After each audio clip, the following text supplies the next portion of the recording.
Science Without Borders, if you want to share for publicity. Okay.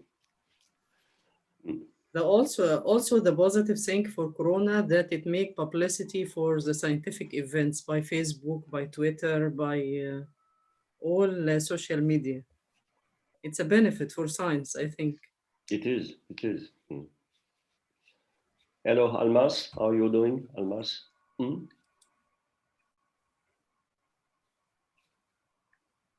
Almas, no voice. No voice. You are muted. You're muted, Almas. Still No we voice. cannot hear you. Can you hear me now? Yes. Yes. Here you are. So, hi everyone. Hi. It's more than early here in Brazil. It's 6 a.m. Wow. and I woke up. Yes, I woke up at 5. Normally, I start talking to people at 8 a.m. So for me, it's too early. So that you are beyond the connection now. Exactly. Professor Houfini, we are especially thankful to you for accepting the invitation. No, it's my pleasure. It's nice to meet you again and to share views with you and another audience in this context of this Women's Forum. Yeah, and your book By has the been, way, reached to 10 countries, 10 different candidates, that won from last You did school. that. So they're really happy for, getting that book. And Thank you. we thank Pedro. Pedro, he was here because he actually was a gateway to you. Hello, Pedro. Hello. How are you Hello, doing? Almas, Professor Houfini. Hello, everybody. It's a pleasure to meet you all again. Yeah. Thanks, Mr. Pedro, to attend our session. It's my pleasure. Thank you, Professor Amal Amin. Thank you. By the way, Women in Science Without Borders is it's for both. It's not for women. It's for inclusion. Yeah. We need to have a future world with no discrimination, even with gender equality, with science, with everything. So we need everything for everyone. Wonderful. Wonderful. And we have members now from 60 countries, so that you are followed by 60 countries. Oh, wonderful. The speakers 29, but the followers 60 countries. Great.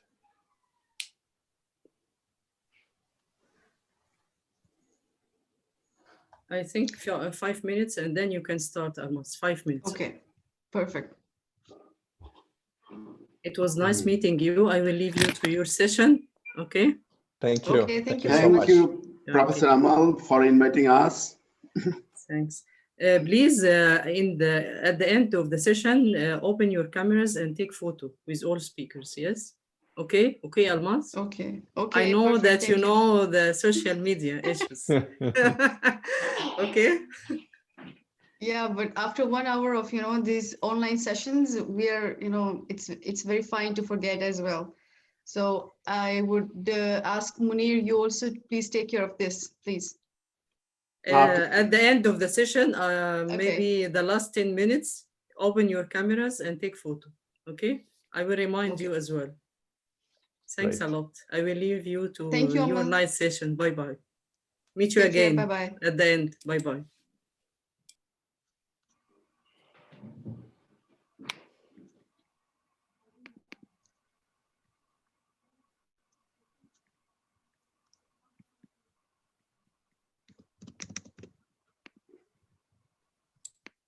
You are live now, Almas.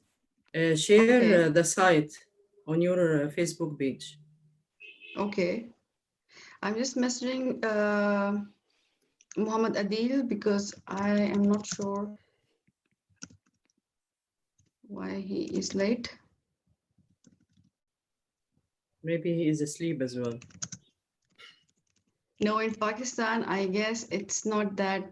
I mean, it's not like 6 a.m. in Brazil. In Pakistan, I think it's around 2 or 2 p.m. Yeah, more or less. So maybe he's on lunch. Yeah, I'm exactly. Baghdad time and Saudi time is the same. So you know the social media issues. Yeah, more or less. So maybe he's on lunch. You hear your voice? It's on Facebook. Yeah. Okay, perfect. I think just in 2 minutes we are going to start.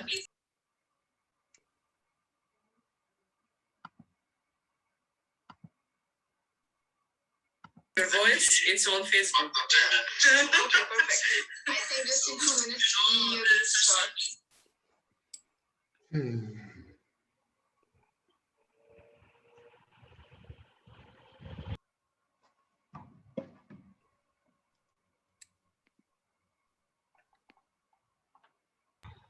Okay, 1 minute and start, please.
I think we can Welcome, start Mr. now. Adil.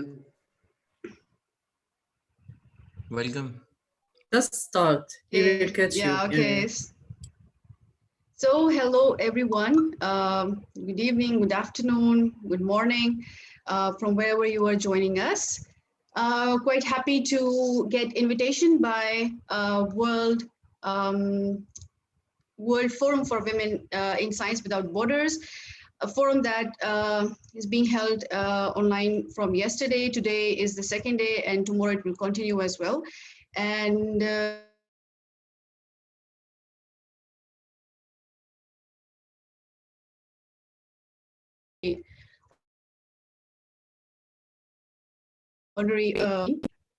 I think we can start our session formally now. We're already speaking, but okay, let's start formally. Our first speaker of the session, plenary session, Science Diplomacy for Early Career Researchers. I would like to invite Professor Dr. Pierre Bruno Ruffini. We'll talk about science diplomacy for early career researchers. A little introduction about Dr. Ruffini. He's a professor at University of Le Havre, Normandy, France, and he is also a member of EQUIPI, a group that is linked to economy, and he's going to introduce that in more details in his own presentation. He is a former counselor for science and technology at the Embassy of France in Russia from 2007 to 2010, and in Italy from 2010 to 2013. He acts as expert in the ongoing European research project inventing a shared science diplomacy for Europe, ASAID Horizon 2020. Professor Ruffini, floor is yours. Welcome to the Women in Science Without Borders initiative. Thank you very much. Thank you very much for inviting me, Professor Amal Amin. I really appreciate this invitation and congratulate you for this wonderful forum. I could attend yesterday part of the sessions, and it's quite exciting to have so many people and such topics that you are addressing these days in the forum. So this is my privilege to be with you, and I'll try to start now with, I will show some slides. The topic I am in charge of is, in fact, to introduce science diplomacy. That's what I was asked to do. So I guess you can see now my slides. Introduction to science diplomacy in 15 minutes. I try to do that. And I can Okay, what's it? Wait a minute. Yes, here we are. So we have been observing a relationship between science and diplomacy for very long. And interactions between science and diplomacy are not new at all. And I took here some examples, you see, to illustrate this. For instance, remember the great voyage of exploration in the 18th or 19th century, you know, when the European powers used to send scientific missions to the Far East or to the Pacific area with scientific proposals, but also some sort of geopolitical ideas in mind, so I'm trying to arrive there before their neighbors and so on. So that is an example, first example. During the Cold War, we had also examples of interactions between scientific issues and political, geopolitical, or diplomatic issues. Remember the famous handshake in space in 1975, you know, this American spacecraft and this Soviet spacecraft joining in the space during the period of détente. During the Cold War. And also I mentioned here the first Pugwash conference that was organized soon after the Russell-Einstein Manifesto, when those two outstanding scholars decided to warn policymakers about the dangers of bomb race, atomic bomb race that was a true problem and still is a problem during the Cold War. So science and world affairs, that was the name of this first conference. And this could be the title of, you know, my topic as well today. But science diplomacy, as you know, besides or beyond all those historical examples, science diplomacy as such, I mean, the wording, the vocabulary, the concept is something recent. So, well, I'm a bit sorry to start with this, but I think it's quite inescapable. I could notice that yesterday, Professor Arruda and also Professor Khan already mentioned this. You see, so I have to just replicate briefly this main source. I mean, it originates from this report, New Frontiers in Science Diplomacy, which was issued in 2010 and which helped to show the interactions between the world of science and the world of diplomacy, and putting forward this three-pronged vision: science in diplomacy, diplomacy for science, and science for diplomacy. So, you know, we have been speaking about science diplomacy for maybe 12 or 15 years, not more, you see. And that's interesting because the meaning which is given to science diplomacy is something rather specific and particular. And my purpose is to explain that. What is diplomacy for science? This is facilitating international science cooperation. Governments used to sign bilateral or multilateral scientific agreements. And this helps scientists from different countries to connect, to meet, to find fundings and so on. Another aspect is the support given by embassy to researchers. It was recalled that I was myself a science consul at an embassy. You see, well, it was part of my job to try to give support to scientists on both sides in both countries, France and the country I was working in at that time. And this is another illustration of diplomacy for science. Mega science projects, big science projects are also an area where we can illustrate the diplomacy for science aspect. This is this picture showed the first discussion between Gorbachev and Reagan about ITER, International Thermonuclear Experimental Reactor, which was decided at that time as a project, so to study nuclear fusion, and this very big infrastructure is presently under construction in the south of France. So a lot of diplomatic work was necessary, to reach an agreement and to decide to launch this multilateral, multinational mega science project. Science for diplomacy, another aspect, is using science cooperation to improve international relations between countries. This is maybe one of the most interesting aspects of the thing. During the Cold War, we had examples of what is called track 2 diplomacy. By the way, the Pugwash conference, those scientists that met for the first time in the 50s of the last century were scientists from the western part and from the eastern part of the world at that time, coming from the two blocks. And they were discussing about scientific issues, mostly nuclear physics. But at the same time, they could convey or they could inform their respective governments, in the good sense of this, of what was going on, what was the state of affairs and so on. So in some way, they were implementing a sort of parallel diplomacy during the Cold War.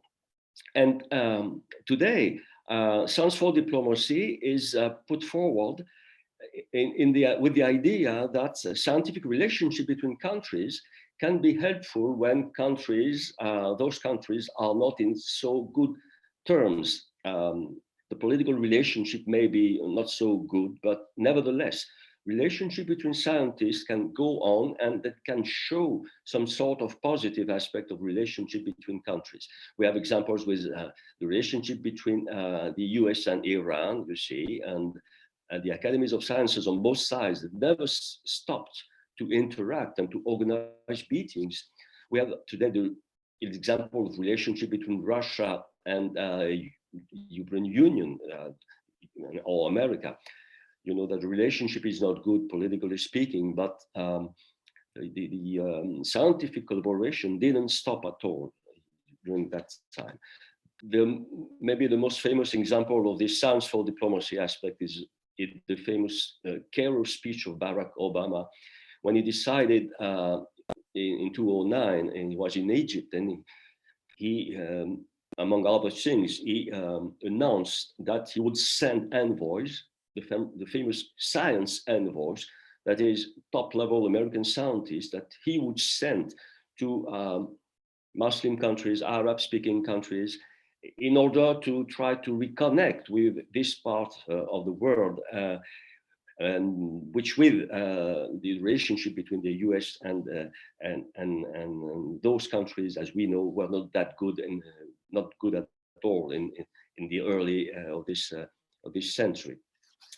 And last aspect, science in diplomacy, this is about science inputs in policy making, informing foreign policy objective with scientific advice, international scientific expertise, and science policy interfaces like the Intergovernmental Panel on Climate Change, or the IPBES, which is something similar in the field of biodiversity. So the idea is to try to have the best possible decisions by policymakers with regard to global challenges. And for that, having the best scientific knowledge as an input is something of utmost importance. So, well, meetings of the IPCC and relationship between the IPCC and the Climate Convention, for instance, are illustration of this.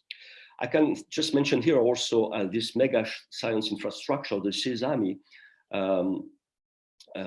infrastructure, which was built in Jordan. It's a synchrotron. It's a tool for physicists, nuclear physicists, to make experiments. And what is interesting is that the round table, the countries that are involved in it are Egypt, Jordan, Israel, Turkey, Syria, and some others in this neighborhood. And the idea is that this is a scientific thing, of course, but maybe more than a scientific thing.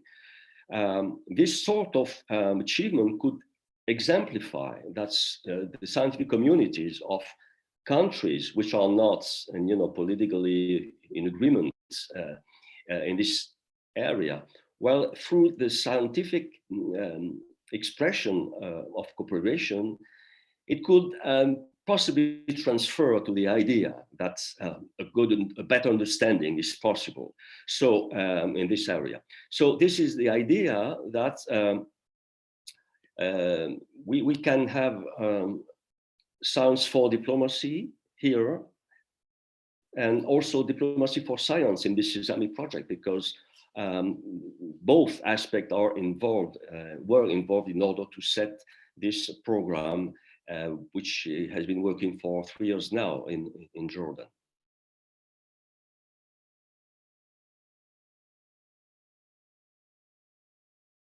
$12 or 15 years. The goals: science diplomacy is a process to address global challenges first, and to improve international relations in the meaning of international political relations.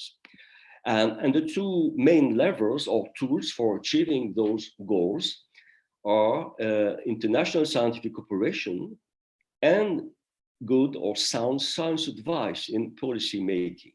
This is, in a nutshell, the present meaning of science diplomacy. Why now? Why did it appear now? Well, probably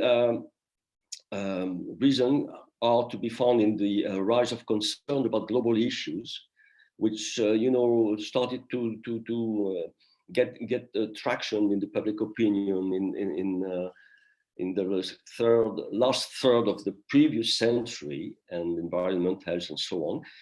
The role of soft power, an increasing role of soft power during the post-Cold War period, is also something worth to be mentioned, you see, as science is often presented as a soft power tool. There would be a soft power of science due to its universal values. And another point is that today's diplomacy is more integrative than before. The traditional diplomacy was, the thing of diplomats mainly. Today's diplomacy is more integrative in the sense that it tries to associate as much as possible non-state actors. And among those non-state actors, you will find scientists or organizations which represent scientific interest. Who are those actors of science diplomacy? So as I just mentioned, diplomatic actors, those who are paid by the Ministry of Foreign Affairs to be actors of science diplomacy. Chief Scientist Advisor to Ministry of Foreign Affairs in the countries where this position exists, Science Attaché at the embassy, the science envoys of Obama, for instance, but also non-diplomatic actors are there. And those non-diplomatic actors are at the academies of science, the International Science Council, for instance, we had yesterday presentation about that, the Global Research Council, but also universities or some non-governmental organizations having some scientific interest. All those actors, I'm not saying that all of them always are doing science diplomacy, no, but they are associated. They may lead actions, they may take initiatives that are that fall under the umbrella of science diplomacy. I will explain that. Before that, an important point to me is that we should not make a confusion between international scientific cooperation and science diplomacy. This is a very naive and very simple picture, you see. I try to figure out that there is an intersection between science diplomacy and international scientific cooperation, and probably the intersection is much broader than my picture suggests. But you may have international scientific cooperation, which is not science diplomacy. Anytime a university makes an agreement with another university in another country and for sending research or receiving doctoral students and so on, well, this is international scientific cooperation, but there is no diplomatic interest as such, which is involved, you see, no state interest or no other diplomatic aspect. And on the other side, you may have also science diplomacy initiatives which are not cooperative. The best example being the attractiveness policies. Some countries try to attract foreign scientists to strengthen their own research system, you see. So, and they do this with the help of their embassies. So there is a diplomatic input on that, but there is no cooperation, no necessary cooperation. Another example is that of some countries which have a policy to connect with their scientific diaspora abroad. They try to get inputs from resources from this asset, having a scientific diaspora abroad for the benefit of the home country, and there is no specific cooperative aspect. So we should not consider that science diplomacy and international scientific cooperation are synonymous topics. Now, in order to go to the end of my presentation, I would like to stress this. If you want to enter the field of science diplomacy, to understand what is science diplomacy, well, you can start from two different perspectives that in the end will meet, of course. You can observe and try to think about science diplomacy from the perspective of national interest, interest of countries. This is in line with the traditional diplomatic discourse. Traditionally, diplomacy is a state-centered thing. So science diplomacy in this vision would be a subset of a country's foreign policy. Science diplomacy, I emphasize the word diplomacy. Diplomacy here means national diplomacy, expression, implementation of foreign policy of the country. The main drivers of this national vision of science diplomacy are the will of cooperate, of course, but also the will of attracting foreign resources, scientific resources, or to exert influence over other countries through science. And this helps to understand that sometimes science diplomacy may be a competitive process, not a win-win situation, it may be. And last point, we see that smaller countries or emerging countries, more and more of them are involved in this science diplomacy. I said that Panama or Costa Rica or Pakistan or many others, not to mention emerging countries. Those countries are claiming now to have a commitment, a policy commitment to science diplomacy. So, well, this is from the perspective of their national interest. But the other starting point to observe and to understand science diplomacy is from the perspective of common interest, you see, and that's different. The starting point is different because this is a science-based discourse and not foreign policy discourse. The point is to solve challenges which have no borders, the threats on the environment or the security challenges, but also the governance of territories which do not have any national sovereignty on them. That's the Antarctica or the high sea or the space, the cosmos, okay? So the need to solve challenges is the driver there of science diplomacy, starting from the perspective of common interest. And the goal is to improve the international governance. And there, the word diplomacy, which is here, means a will to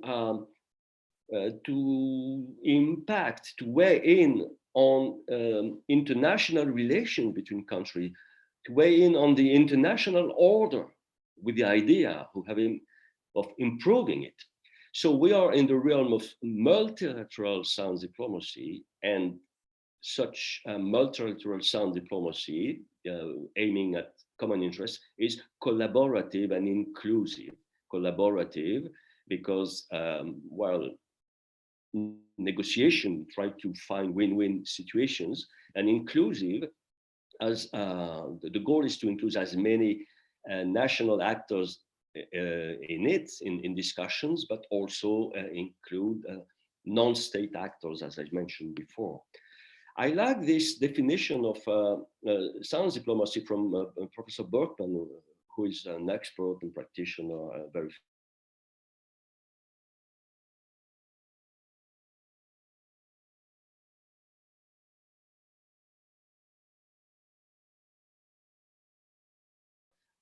designs national interest and common interest. that is exactly the thing. Try to balance national interests and common interests. You could understand that this is the goal of diplomacy in general.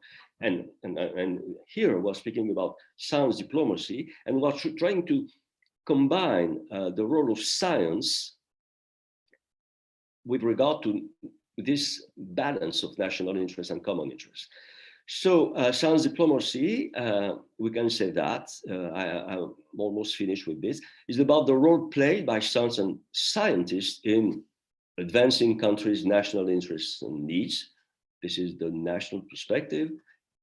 And addressing global challenges. This is the global perspective of science diplomacy. Lastly, concluding remarks, my last slide, we could take away that science diplomacy has dual aspects. A part of it is global, a part of it is national, global interests, common interests, national interests, and of course, those in the end meet and negotiation try to balance between those two. We can take also that collaborative science diplomacy seem obvious to all of us, but there are also sometimes some aspects of competitive science diplomacy. And I would say that probably more science diplomacy is necessary for tackling global challenges. But we have to keep in mind that science diplomacy can also be used for national purposes. And some countries could use science diplomacy to advance their own interests and to take advantage of over other countries. And you could understand this as some sort of obstacles to be overcome to go to the true and interesting meaning of science diplomacy, which is to improve the international order.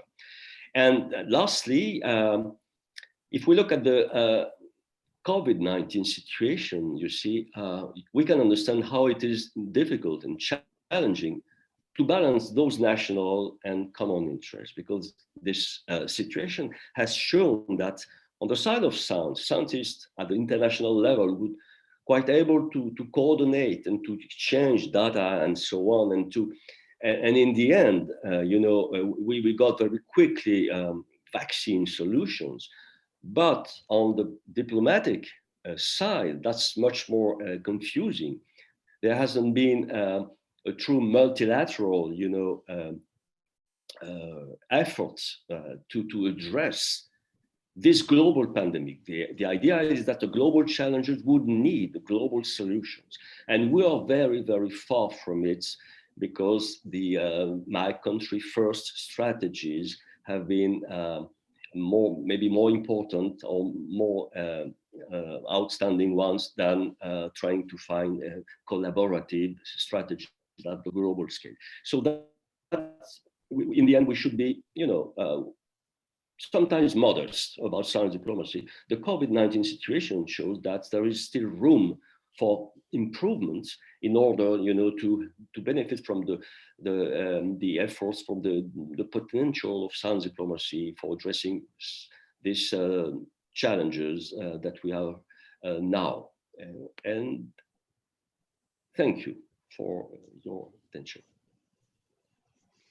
Thank you very much, Professor Ruffini. I would like to ask all the audience, if you have any questions, so please post that in the chat, and we are going to take those questions at the end of the presentation. Right now, I can see that there are many people appreciating your presentation, so thanks a lot, Professor Ruffini.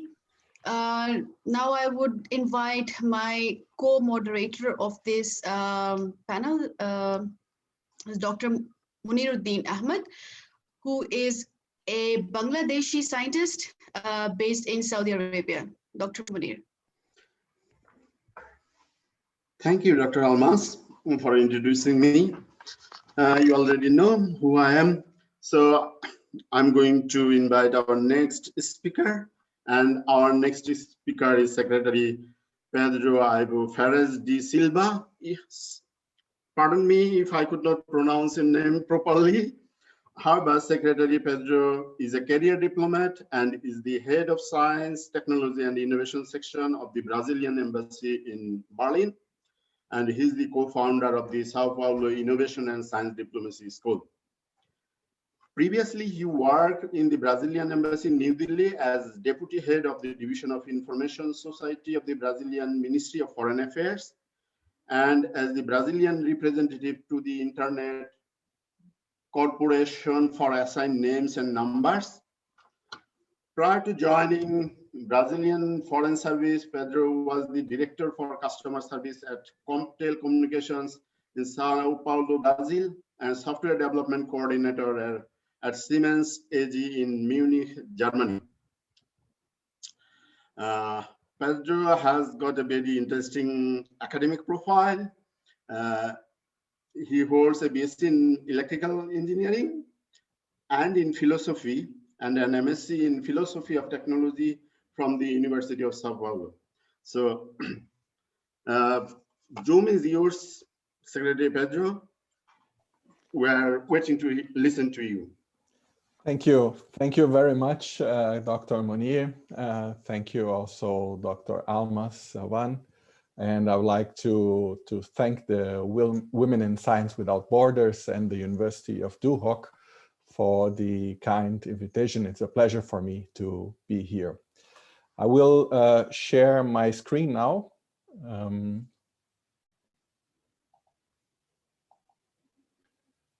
I hope you can all see the screen.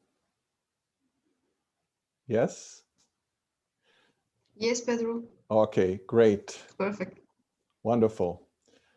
So let's say, single message I want to convey with my presentation is that we as developing countries, we need to develop our own vision of science and innovation diplomacy.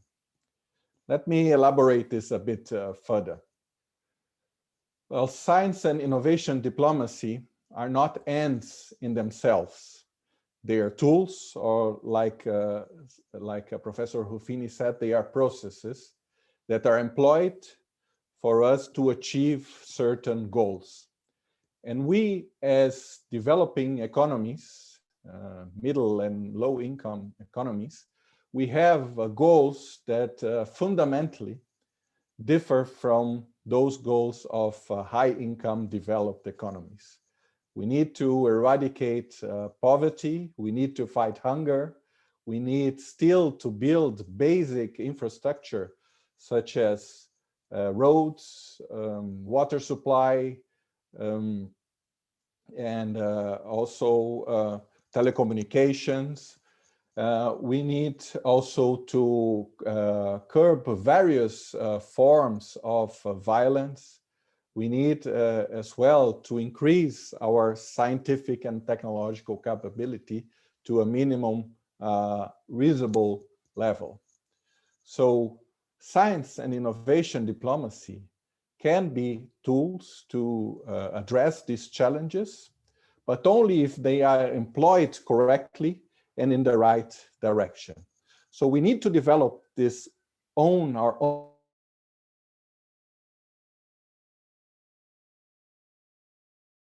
these goals that are our own goals, and we do not address goals that are foreign to our own reality. Let me give you an example that reinforces that idea. Now, this is Asha DeVos. She's a marine biologist from Sri Lanka. Maybe some of you know her. She heads an organization called Oceans Well. And the main project of this organization is the Blue Whale Project, which is dedicated to the conservation of these big mammals, the blue whales. Last year, she wrote a very interesting piece condemning what she said was what she termed as colonial science or scientific colonization. That article resonated quite a lot especially in developing countries.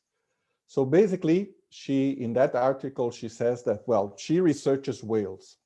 And at some point of her research, she found some evidence that contradicted established knowledge about the behavior of the blue whales. By identifying a significant presence of feces, of excrements of blue whales in the warm tropic waters of Sri Lanka, she came to the conclusion that contradicted what was known before. Up to then, it was known that blue whales, they feed themselves exclusively in cold waters, and that they migrate to warm tropic waters just to breed, to give birth. Well, by identifying this significant amount of feces in these warm waters, she came to the conclusion that blue whales also feed themselves quite significantly in warm waters. So what she did immediately was to call many eminent scientists in developed high-income countries, especially in the UK, to communicate that. And the answer she got was the following. Well, this seems very interesting. Please get us the necessary permits so we can come down to Sri Lanka and do the research ourselves. So they wanted basically her to do all the logistical arrangements so that these scientists could come and make the necessary observations and scientific analysis. This is what Asha called scientific colonization or colonial science. Scientists from developed high-income economies come to developing economies. They do their research there. They collect the data they need to advance their career, to advance their own research, and then they go back without leaving any significant investment in scientific capability, in scientific infrastructure. I'm from Brazil, and I know many similar stories. Brazil is a huge country with abundant natural resources, and I have heard similar cases happening between Brazilian scientists and scientists from Europe or North America. And I'm sure you all know similar cases as well. So coming back, we need to develop our vision, our own vision of science and innovation diplomacy, precisely to put our very goals at the forefront of our international scientific engagements, and in that sense, move away from these kind of colonial science practices. How do we develop our vision, our own vision of science and innovation diplomacy? Well, there are, I think, two basic facts that we need to realize. And when I say we, it's not only we scientists, or not only we science policymaker, but the society of our countries as a whole. First, we need to realize that the only means to achieve long-term inclusive development is by developing scientific, technological, and innovative capabilities. There is no coincidence that out of the 30 most innovative countries in the world, 29 are high-income countries. And the only exception, the only country that is a middle-income country is precisely that country that is growing at a fast pace, and it's bound to become the largest economy in the world in some years, maybe over a bit over a decade. And I'm talking obviously about China. That correlation between development and scientific, technological, innovative capability can be shown also in this graphic here. On the x-axis, you have per capita income, and on the y-axis, you have the, let's say, innovative capability of countries expressed in terms of their score in the Global Innovation Index. So we can see there is a very strong correlation between development measured by per capita income and capabilities, innovative capabilities. But it's more interesting to see that correlation. It's interesting to see the exceptions to this correlation. And on one hand, we have countries like China, Vietnam, and Kenya that have an innovative capability that is considerably higher than those of countries of similar per capita income. And these are precisely countries that are growing at a fast pace. Of course, with the pandemic, this was kind of a little bit, that process was a bit decelerated, but I think the conditions are getting back slowly that these countries will again start this, let's say, growing process again. So these are countries that are in the midterm going to probably escalate the development ladder and achieve higher development status. Then there is the other group of countries that have a very significant average per capita income, but are not very innovative. And if you look at these countries, you see the United Arab Emirates, Saudi Arabia, Kuwait. They are all countries whose economies are largely dependent on natural resources. And being dependent on natural resources means, for one, that it's a type of economic activity that leads to concentration of wealth, of income. And then also in long term, you can see that this dependence on natural resources may be overcome by technological developments, as we are seeing right now, slowly happening, while we have now technologies, alternative technologies for automotive that are, for example, biofuels or electric vehicles or even hydrogen. So again, strict correlation between high income and technological capability. The second, let's say, basic assumption or basic fact that we as society as a whole need to be aware, that science, technology, innovation is intrinsically international. We can only build scientific, technological, innovative capability by using our ties with foreign countries, with actors outside our countries.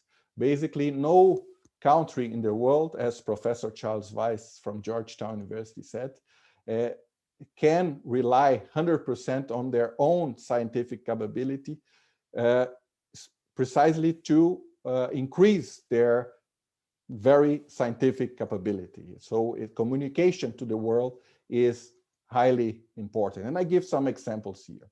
So China is today scientific. Throughout its recent history, it has employed various, let's say, science diplomacy tools to acquire and to increase its scientific capability. The most traditional one was sending researchers abroad. It's very interesting to notice that the first meeting of the Chinese Scientific Academy did not take place in China, but in the US, precisely by those immigrant scientists who were studying and conducting their research in China, and some of them eventually came back and helped to build the scientific infrastructure of China. Also examples from the developed world. NASA wouldn't be NASA without German knowledge in rocket propulsion, which was brought especially by Dr. Werner von Braun from Germany. Also, the Industrial Revolution in continental Europe was only possible because governments by the time, they took specific actions to absorb the knowledge, technological knowledge that was being developed in the birthplace of Industrial Revolution, I mean the UK, the United Kingdom. And an example about a developing economy, Brazil. Brazil, as you know, is home to the third largest commercial airplane manufacturer in the world, Embraer. And Embraer was founded in 1969. But the prehistory of Embraer was basically the founding of an international institute, or let's say an institute for aeronautics in Brazil, that was at the beginning reliant on professors coming from MIT. And Embraer itself started to develop its airplanes through very strategic joint ventures with companies from France and from Italy. So Embraer would also not be Embraer without these international ties. Well, having these basic assumptions, now when we think about strategically about science innovation diplomacy, I think we need to take into consideration that there are various actors of national actors of science and innovation diplomacy. A more, let's say, narrow understanding of science diplomacy says that the government is at the forefront of science and innovation diplomacy. I think that is coherent with the traditional understanding of this concept. But if we build on the, let's say, more contemporary understanding of diplomacy itself, this understanding shows us that there are various actors. There are the, let's say, in the innovation ecosystem, the more, let's say, traditional actors, which are government, academia, industry, and society, the so-called quadruple helix. But there are also these hybrid, let's say, institutions like technology parks, technology transfer offices, and also startup accelerators, incubators. So these are all actors of science and innovation diplomacy that we need to take when we develop this vision and this strategy of science and innovation diplomacy.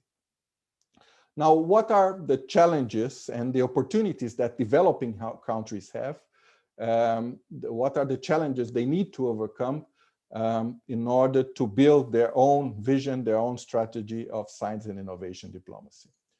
Well, we need to, well, first and foremost, have this strategic approach.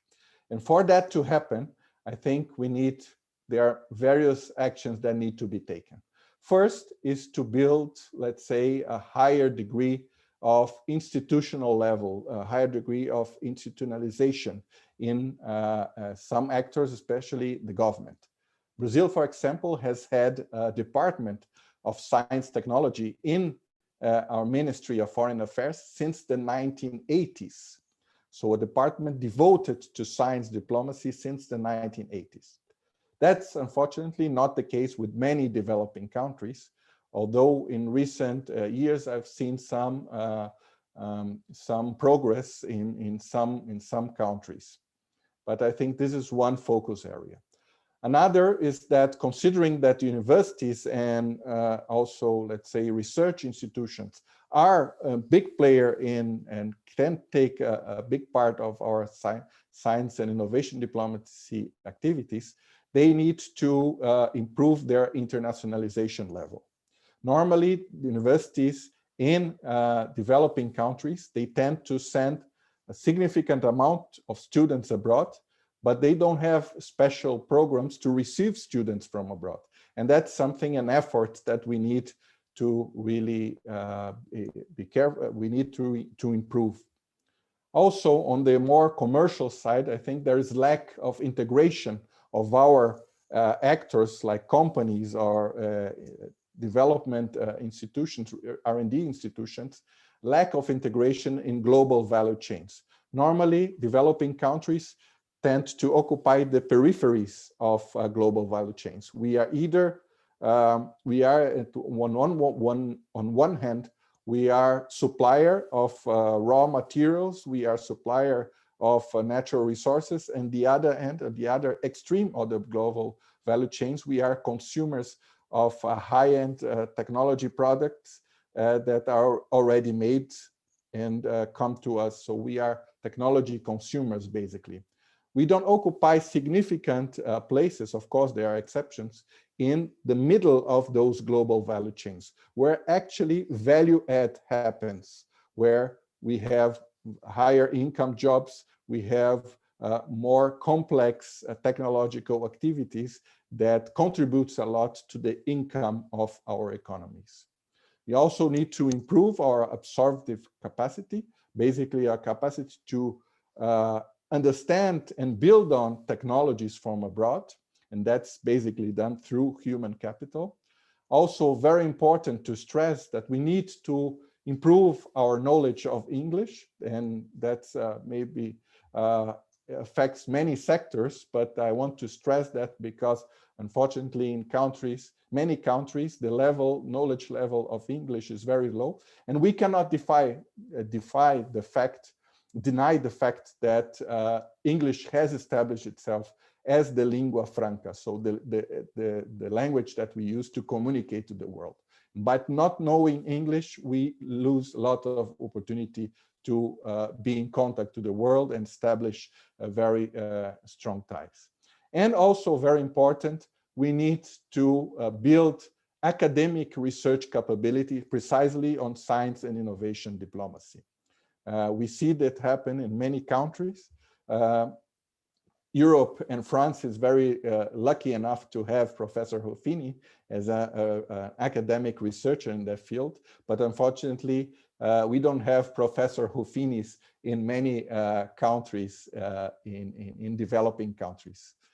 And precisely with that, let's say, objective in mind, that last objective in mind, we have 2 years ago created what I may dare to say the first science and innovation diplomacy school in the Global South, which is the São Paulo Innovation and Science Diplomacy School. We already had 2 editions of the school. The first one happened in 2019. It was presential, so we have here a picture at the University of São Paulo, where we had 1.5 weeks of classes, practical activities and panels. Also, we had some visits. Here it's a visit of the group of 2019 to the synchrotron light source of Brazil, the Sirius in Campinas. And we had also last year an edition, which because of the pandemic was done online. And also we managed to have, over 100 students and over 20 panelists and lecturers from all over the world, participating in sessions that discussed and debated the various intersections between science and innovation and international relations. And just an indication that we are going to have a 3rd edition of the school this year. We have some very interesting announcements coming in the next days of this week, and already invite you to apply for the 3rd edition of our São Paulo Innovation and Science Diplomacy School. Let's say, main outcome of the 1st edition of the school was the São Paulo Framework of Innovation Diplomacy. Basically, it's a 1-page document in which we suggest a definition of innovation diplomacy and then list various practices that are, let's say, associated with this overarching concept of innovation diplomacy. Innovation diplomacy differs from science diplomacy in the sense that it's more focused on technological development and innovation-related activities. And precisely because of that, innovation diplomacy is more, let's say, leans more towards things like commercial diplomacy, opening market access, attracting investments, and whereas science diplomacy has a very, let's say, strong, let's say, ties with cooperative activities. If you want to know more, I invite you, and I can share later the link to this São Paulo Framework of Innovation Diplomacy. I think I've run out of time. Just very quickly, these are some of the activities that are related to innovation diplomacy. So high-tech trade, international technology transfer, the market access to technological companies, mobilization of diasporas, and also participating in international intellectual property regime. Some example of attracting R&D foreign investment. So there are some agencies in some countries specialized in convincing companies to establish their R&D center in their territory. So India is an interesting example. Many multinationals like General Electric have their largest R&D center out of the US in Bangalore in India, precisely because of the abundant amount of engineers there that provide high quality, let's say it's high quality personnel. Also, Brazil has, for example, Bosch in the automotive sector has developed very innovative technologies through their R&D center in Brazil, especially those engines that are able to run on biofuels. So there's also a very interesting example. Professor Ruffini mentioned about the mobilization of diasporas, basically moving away from the concept of seeing those diasporas as a brain drain, but seeing them as assets that can be beneficial to their origin countries. And again, I've lived in India, so I give some examples from India. So again, here we have a very good example in which the Indian diaspora in the US and the UK were fundamental to open markets for the Indian IT industry.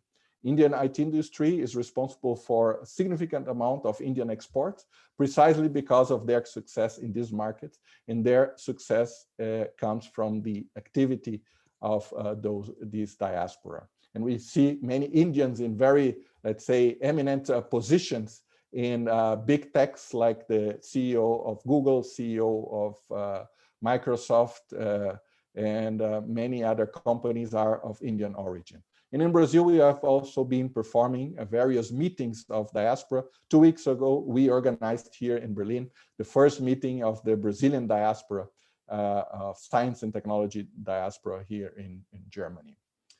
Well, this was my presentation. I'm sorry that I ran out of time, but if you want to communicate to me, I'll be happy to answer your questions here. And also, please feel free to send me an email as well. Thank you very much. Thank you very much, Pedro. And I really encourage everyone who is part of this session, if you want to learn more about innovation diplomacy, go on the social media pages of Pedro and follow about that INSEAD school in Sao Paulo. I really encourage all of you, because that was a wonderful experience that I had in the first edition, and then last year was a second edition, and I'm looking forward to the third one. Thank you very much, Pedro. Dear participants, we are waiting for your questions. We have few questions already there, but I encourage all of you. There are more than 80 participants right now listening to us from different countries. Thanks for joining us. And now I will move forward to our next speaker. Our next speaker of the session is Mr. Muhammad Adil. The topic of his talk is Careers for Early Career Researchers in Science Diplomacy and Science Policy. A brief introduction about Muhammad Adil. He is a career diplomat at the Ministry of Foreign Affairs, Pakistan, and is also a PhD scholar in agricultural biotechnology at the WA State Agricultural Biotechnology Center, Australia. He holds a BSc Honours and MPhil in Biotechnology from former Christian College in Lahore, Pakistan. Currently is part of Arms Control, Disarmament and Science Diplomacy Division at the Ministry of Foreign Affairs, Pakistan, assigned to the Science Diplomacy Directorate. So Adil, welcome to our panel, and Zoom is all yours. Well, thank you so much, Almas, Dr. Almas, and to the organizers. It's an absolute pleasure to be speaking here, and especially on this occasion when we're talking about representation and supporting women in science. So thank you for this opportunity and all the efforts that Dr. Almas, you are doing. You are a force multiplier for science diplomacy. So great efforts. So within my presentation, I'll talk about basically the approaches that early career researchers can use in science diplomacy. I hope you can see my screen. Yep. Yes, it's perfect. Yep. Go ahead. So basically, since Professor Ruffini as well as Pedro has already talked in depth about the concept of science diplomacy, I'll focus on a niche area, that is early career researchers. What is the entry point for being in science diplomacy? So like, for example, I have pivoted toward this area of, I started off as my training as being a scientist, and then I pivoted towards the diplomatic arena, and now more specifically towards science diplomacy. So what are the opportunities that are available for the academia, for the policy practitioners, as well as people in social sciences as well? So firstly, it's all about the science policy intersection. Because of the connectivity and the technological innovation that we have, people can basically engage and talk on a number of areas. So this also leads to a kind of a clash and also an ideological convergence on a number of themes. For example, the scientific method, how it is practiced within, let's say, natural sciences versus how policy discourse happen. So there's a lot of crosstalk and engagement that is happening on. So this is a very rich area where early career researchers can actively contribute, since our work directly impacts any policy or any form of regulation. So starting directly in the foray, what are the possible career trajectory for early career researchers? So at the base level, when basically people are in their undergrads or even at the postgrad level, advocacy is one area that is very convenient and very applicable as well, since a lot of people in academia are quite active on social media platforms as well. They publish a lot of material through op-eds and other materials. So advocacy, especially in countries where there are active science policy networks and unions. If not, there are a lot of templates, for example, within North America and Europe as well, on how universities can take the lead in forming science policy unions. Science communication is taught formally in many universities now. So that's one area of advocacy. So that's basically where science diplomacy is actualized. The other aspect is on the institutional roles in academia. So when we focus more towards the notion of how institutional roles evolve, so that deals with science policy and science diplomacy centers, where actual research is happening on the area of science diplomacy and science policy. For example, the AAAS Center for Science Policy and Diplomacy, and then research and data gathering. For example, if your research has an area that deals directly with science diplomacy and policy. For example, in my PhD work, I've looked at the regulations related to biotechnology, because biotechnology as a policy subject is treated differently in terms of regulation. And then there are different fellowships as well, then national academies of sciences in different areas on how they can offer basically science policy positions. Then there is the notion of commercialization of research, then policy research areas, as well as professional societies. So it's a very rich, it's a very evolving and a very abundantly available area for early career researchers. So when you look at more institutional roles, when you refer to the industry and the government, so within the Ministry of Foreign Affairs, being a career diplomat and getting assigned to a science diplomacy or an innovation diplomacy division, that's one area. Some countries have science and technology attaches positions, then the Ministry of Science in different countries, then intergovernmental organizations within different countries, that's another area of representations. Then obviously the way science is being practiced, so regulatory organizations, for example, in Australia, there's the Office of Gene Technology Regulator. So that deals with the perspective of regulation. Then how science advice is being rendered. There are professional science advice mechanisms in different countries. So as you can see, it's a rich and a very abundant available area for early career researchers related to science diplomacy. So this is one resource that I've kind of formulated over the years on how you can basically apply science diplomacy in your studies, in your careers. So it's a kind of a career grid that you can evolve. For example, when you're doing your undergrad or a postgrad and you feel that there's this need to pivot towards science policy or diplomacy areas, you can kind of create a grid which will enable you find those or kind of map areas where science diplomacy can be executed. So for example, mapping out key government, international governance structures related to your research, what are the organizations that are involved in rulemaking? So that's one of the important areas. Then the key legislations, the legal instruments related to your work, what are the conventions? So you can see that basically one aspect is the science that you're practicing in your lab, in your academia. While on the other half, where the diplomacy and the policy side comes, that's where the rule making, the legislation is being done. So what are the legislative instruments? So that can become an area of rendering science advice, where you can offer your opinion. If you think that, those conventions, whether they are science or evidence based, what is the aspect of social norms in these areas? So this grid really helps you like kind of map your transition into a science policy rich area. Then obviously private entities, advocacy or international research collaborations that can basically facilitate your work and potentially offer you a position in their organizations.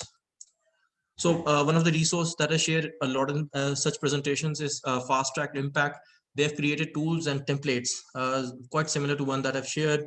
You can basically use these. So these are kind of deliverables that you can incorporate for your career profiling, for pursuing science diplomacy. It gives a very good impact tracking template, so that you're able to realize how do you basically create a policy impact through your research. How do you use social media for creating policy impact? That's another avenue. So this is an example of one of the templates, so the public and stakeholder analysis template. By adopting it to your research, you can see which organization has a very strong science policy component, and at what level you can influence the decision making. For example, in my case, it's how the discourse on genome editing is evolving, how scientists are saying that genome editing is inherently different than genetic modification, and how it impacts their research. So that's another avenue. And another important area is the notion of key career resources. So for example, one of the resources that I want to share is Dr. Steph Guerra. She has shared a career map. I'll make sure that the slides are made available with the audiences. This gives you kind of a best practices approach on how you can basically incorporate within your own research profile. As always, the European Union has done a commendable job through the Science for Diplomacy for addressing global challenges. The S4D, the entire EU science diplomacy cluster, has created wonderful resources over the past 3 to 4 years. So those can really enable early career researchers to not only understand the landscape of science diplomacy, but also apply it in different areas. So that's one area that you can also use. Then there are different grant opportunities as well. A lot of grant opportunities from organizations within your own countries, as well as international grant bodies, are now offering grants on interdisciplinary areas. So you can look into how your own project can include a science diplomacy component. The INGSA, which comes under the International Science Council, has offered a number of grants on policy related areas. So those are instruments for actualizing science diplomacy. Then basically it's the entire perspective is transitioning from a researcher to a policy entrepreneur. So as a researcher, while you innovate in your lab, there's also this need to innovate for policy. So those are the there are skill building that you need. So for example, when you are working in your lab, there's a different skill set needed. When you work towards policy, there's a different skill set. So that is needed to be evolved. Then there's also this notion at an early career researcher as the science diplomat as an entrepreneur. So because there's a lot of overlap with what science diplomat do with the principles of entrepreneurship, and also as previously discussed in Pedro's presentation on innovation diplomacy. So there's a lot of skill transferability. So incubators are a rich area of executing science diplomacy, commercialization of science diplomacy in itself, how SMT products between different countries, the trade can be improved. And an important area is that there's a lot of technical or technological convergence. So there's a lot of interdisciplinary research that is happening. Artificial intelligence is, converging on bio. So bioinformatics is getting revolutionized, then bio nanotechnology. So the discourse is evolving. And similarly, the policy discourse also needs to evolve. So that leads to science diplomacy platforms. They are increasing in space, and they are quite ripe for early career researcher intervention. And then different people are also developing applications and engagement platforms that also are progressing the field of science diplomacy. So these are some science diplomacy opportunities being offered across the world, different foundations. So the Global Young Academy itself, it has recently, like the Working Group on Science Diplomacy, the National Science Policy Network within the US is a great template for early career researchers wanting to replicate similar networks in their own institutions. The Newton Fund and the UK Science and Innovation Network is a good template for countries on how to promote science diplomacy. Then there are national and international level The Homeward Bound is a great initiative for supporting women-led initiatives. So you can look into that. So these are like a global landscape of opportunities that are available. So giving you a perspective into how I have applied science diplomacy in my work. So as I've told you, I'm a researcher by training, but during my PhD, I realized that my own field, which is biotechnology, is quite ripe for policy intervention. So I've looked at it from the dimension of different areas, including science communication dimension, how genetically modified crops are being, negotiated in the world, what are the processes, and what are the product side of it. So while that is like a pretty rosy picture to paint, there are also the other dimension of issues. So supply and demand, if you think that there are there are areas where you can basically, what is the kind of demand within your innovation system for science diplomacy? Then there's a geopolitical context, how ripe your institutions are for promoting science diplomacy, what level of involvement, and do you really think that it's a sustainable option for you in the long-term future? So finally, some key recommendations are that for early career researcher is to identify an appropriate area, a niche area, for example, innovation diplomacy or tech diplomacy, kind of narrow it down into what kind of intervention impact you need to create. Have a diverse network, engage with more people so that your own opinions are not based on just value judgments, but also a scientific approach. Identify grants and opportunities. If they're not available, create one. And kind of pursue and create a platform for people to follow you. And then maintain a balance between, publish or perish versus policy engagement, and keep working on tangible deliverables. So with this, I conclude my presentation. I'll be really happy to engage on any questions, and please feel free to engage with me. Thank you. Thank you, Mr. Adil, for your nice presentation. I hope your presentation related to career in science diplomacy will inspire many to engage in science diplomacy, and we'll see many science diplomacy in future. Now I would like to invite our moderator and speaker, Dr. Almas Taz Awan. Almas is a co-founder and scientific researcher at Zika Lab Diagnostics in Brazil. She's running her startup company at present. She's also an independent science diplomat and founder of Science Diplomacy in South Asia Working Group in GYA. And she's an elected member of the executive committee of GYA.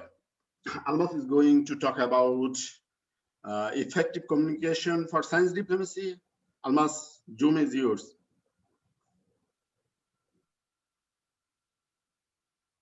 Thank you very much, Munir. I will try sharing my screen. Let me see.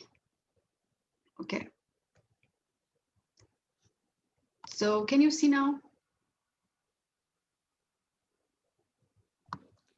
Yes. Can you see my screen? Yes, we can see. Okay. Right. So thank you, Munir, for the nice introduction. My topic for today's panel that actually I chose, being an early career researcher myself, is effective communication for science diplomacy, because I felt that there is a very strong need for talking on this topic that actually, I mean, no one told me about that. How I discovered that, this is something very important. I will try to go through my journey very briefly. So I'm a PhD in chemistry. Originally, I'm from Pakistan. I'm based in Brazil. And my scientific research was just like, like most of you. I know that most of you are from scientific backgrounds. So working, 8 to 12 hours during a day in a lab on a specific research project, knowing everything about that minute thing that sometimes I used to think that, okay, what is the impact of what I am doing in the lab? So I'm spending so many hours, but when I go out of the lab, what kind of change I am bringing to the society? So that was a kind of thought that I couldn't see much, in the people around me, in my colleagues. And the ones that took, just for me strictly inside within working in academia. So for thinking out of the box, I took my PhD research project out of the lab, and I tried to see how I can apply those findings on the bench scale that I had that were really interesting. I got a patent, then the patent got licensed as well. So I was really interested to see how that project is being seen, by people outside of that. And the first had was in 2015 when I presented my project to a group of investors. You can see here in this slide, there are 5 investors sitting in front of me, and it was a completely shocking experience for me because the questions that were asked, they were actually never being discussed while I was working within academia, and it opened doors for me to start thinking in more practical terms. One aspect is of any scientific project is with the scientific eye, and the other one is by the eye of someone who can help you taking that to the next level, that is outside of your lab, definitely. And the same project then, it was a great idea that took me to Global Entrepreneurship Summit, because my project, it stood among the top projects globally, and invited to be part of this great initiative by President Obama. So I heard him once in 2015 in Kenya, and the next time in 2016 in Silicon Valley. And the same initiative took me to the next year, in 2018, in fact, to Global Entrepreneurship Congress, where I was supposed to mentor new, researchers, early career researchers who had wonderful ideas to take that from the bench scale to the, to the practical applications. To President Erdogan live, and it was really a wonderful experience as well.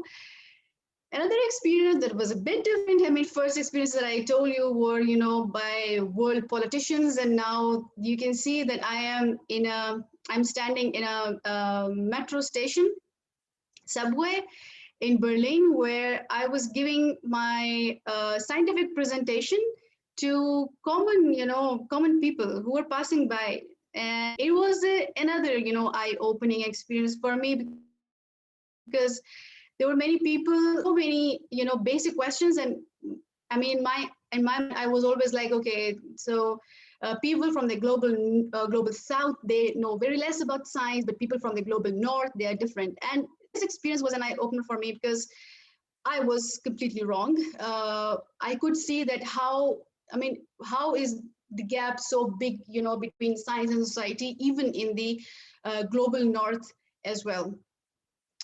And then this is a program that I had like 2-3 years ago. It was in my local village in Pakistan, from where my parents, they belong. And this was a different experience as well, because I was supposed to, bring down my scientific research work to that level where, little kids, they can understand what I was working, because it's really important. If we want to inspire younger generation, we need to speak in their language, because they are the ones who are going to hold the future of the country in terms of science, in terms of, all other initiatives as well. And then this is a photo that we can see there are different diplomats, ambassadors, politicians as well. In the middle, there is Senator Satara Imtiaz, who is from Ministry of Climate Change, Pakistan. And there's a Brazilian ambassador in Pakistan. And we had a very nice event last year on about sustainability. It was the largest producer of bioethanol. This was a really great initiative that the Embassy of Brazil had for bringing stakeholders from Pakistan and Brazil to sit together and talk about what they can do together on this initiative. So in all of these slides that I have shown to you up to now, what common? It's a brown lady scientist. And what is not common in all these is the audience that I was talking. So this brings me to my next point that is very important, and this is the main reason that I am here talking to you on this topic of communication. That being a scientist, we are always told how to explain our data, how to be, more productive, how to publish more and more in scientific journals, how to be accurate, in scientific terminologies. But when you're talking about scientific communication, it's very important. I mean, be it with the people, be it with the investors, be it with people from whatever, it's very important to understand your audience. If you're here today to understand the concepts of science diplomacy and innovation diplomacy, what they are, how you can have careers in these areas, it's very important for you to understand this, that for entering in these areas, we need to build those skill set that is important to make us understand to the people in front of us that definitely they are not scientists. So my point is that try understanding who is in your audience, what you have got for them, what do they want. It's very important to do your homework, to know about them. It's not just that you are there for showing up that, hey, who I am. No, you need to know about them as well. And also this can help you in knowing that can you meet all their expectations, how you will manage the expectations that can't be met, or sometimes they don't need to be met. And what are you giving them? They don't necessarily ask for, but it can be beneficial for them in any aspect. And then comes the point of belief versus reality. So all of us, we are from different backgrounds. And when you go for diplomatic talks, definitely you are not from, your background is different. First of all, you're from scientific background, and second thing is that maybe your cultural background is different as well. So it's very important to know about the backgrounds. And sometimes, I mean, we being scientists, we talk a lot about the data, about the facts, about the figures, about the proof, and about the logics. But common people, sometimes they're more into the beliefs in which they have been born with. So it's very important that definitely you being scientists, you definitely, I know that most of the things you don't believe on, believing on something or having faith on something blindly. But it's very important to know how you, in such cases, how you disagree with someone without turning them away.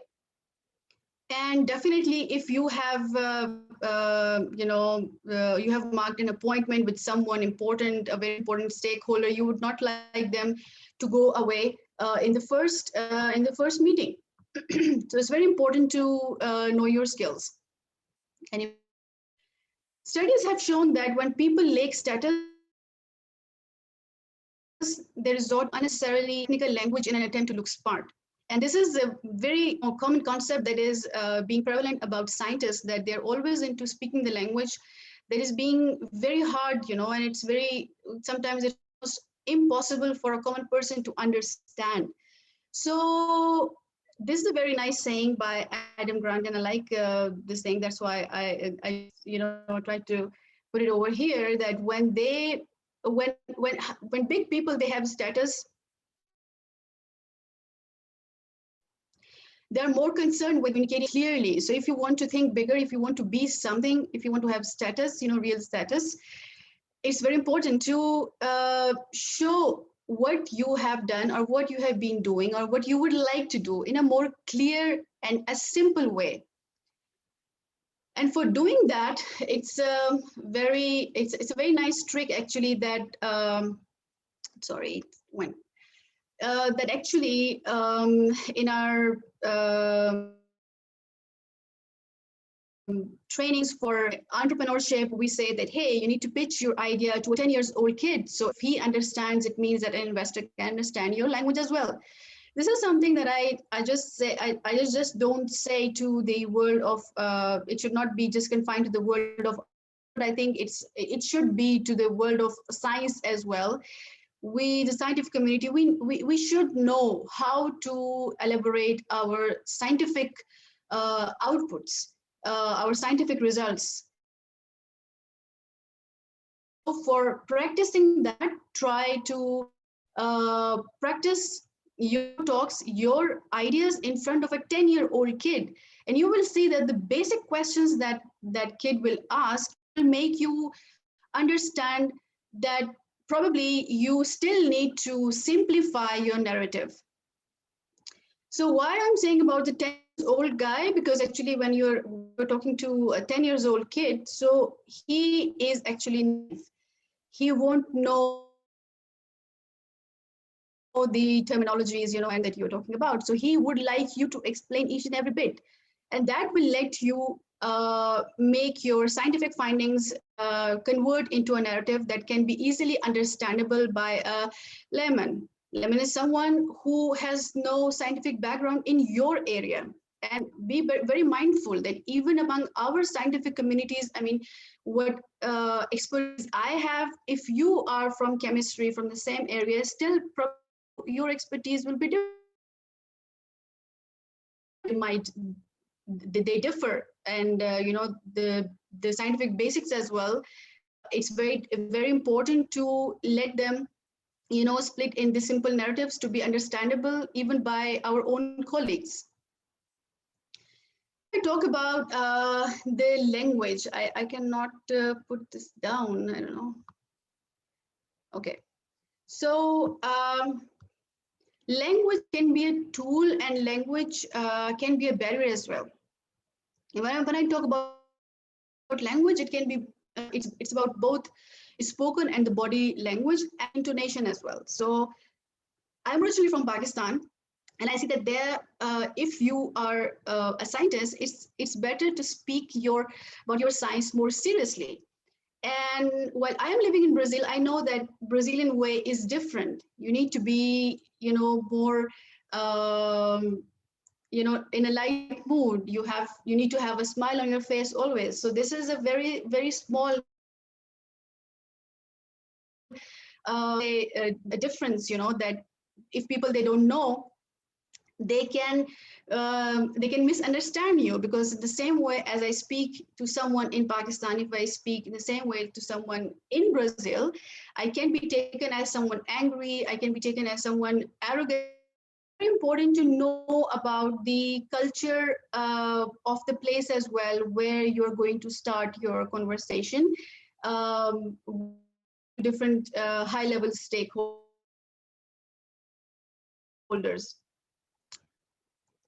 And then about the variety of words as well for different kind of moods. See, this is a chart that is showing different intensities of how someone is being happy and how someone is being sad. So when we are not from that culture, English is not our own language. We're not native speakers, so we would say that happy. Someone happy for us is like simple. But someone who is a native speaker knows how to dilute, or how to exactly choose the word that exactly expresses the level of happiness. In the same way, where I chose this slide is just to show you that it is very important to see the language wherever you are presenting your idea. Decode science to the narrative that generates feelings. For connecting to your audience, it's very important that you should know how is the language that they prefer. So I know that English is a universal language of science, but if you are somewhere where people they like to connect in their local language, and it is better that you communicate in that language. So, for example, I am from Pakistan. In Pakistan, our national language is Urdu, but our official language is English. So it is preferred when you talk more about official, stuff. It is preferred that you speak in English. But right now I'm in Brazil, and here I feel, or my experiences there are completely different. Here people, they connect more when you speak to them in Portuguese, in their language. So it's very important to know how you can connect better with your audience. So this brings me to the next point. It's about interpersonal skills. The most important single ingredient in the formula of success is knowing how to get along with people. And getting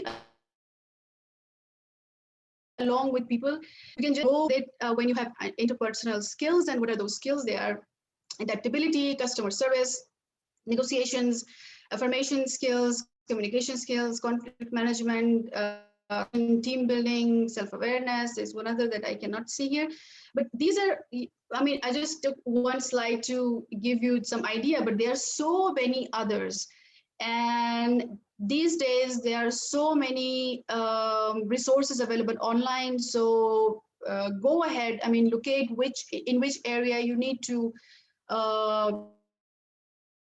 go ahead on those online courses and try learning all these. There are some skills that you just learn by practical, in practical terms, by being part of a team. So join those people with whom you can learn, these interpersonal skills, and you can improve yourself. And then what is needed? If you already know, if you don't know, so have training. If you know, to give training about these skills. You have known the concept of science diplomacy today, so act and supervise responsibly.